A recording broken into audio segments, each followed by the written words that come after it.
Ay mga singgo, samahan niyo pala kaming sumimba. Lalakad lang tayo. Kasama ko pala ang mga kaibigan ko. Iikay, Baby Jean, Jane, at Ikay. Lumalakad papuntang simbahan. Malapit lang naman ang simbahan dito. Malapit din na ang ikoy namin dito eh. Pagod na kami. Tiis na, malapit na. Anong ginagawa namin dyan? Yung iba, pipicture at sesempon yung isa. Ayan no, madaming painting dito sa aming barangay. Pumunta na kayo. Ay ako, hindi pa din ay tapos pipicture. Lakad lang tayo. Ay ako, iiwanan ko na ya. Ang tagayt naman ay.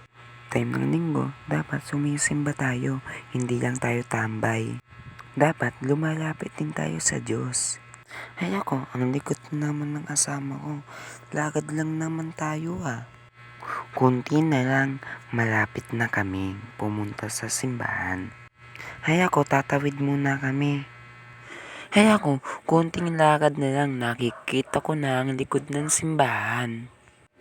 Lakad lang. Anong ginagawa ng mga asama ko?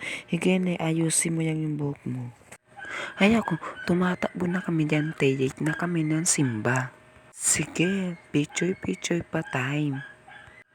Mamaya hindi na ay pwedeng pipicture. Saan ka pupunta? Tingnan mo, babalik na yan no, babalik pa yung ala. Ay ako, malapit na nakikita ko na yung pintuan ng simbahan namin. Ito na, papasok na kami sa simbahan. Lumalakad na ipaktor. Ito na, mumula na ang misa. Binubunsan na ang aklat. Ang salita ng Diyos. Mamaya ay kakanta na kami. Thank you po sa inyong lahat.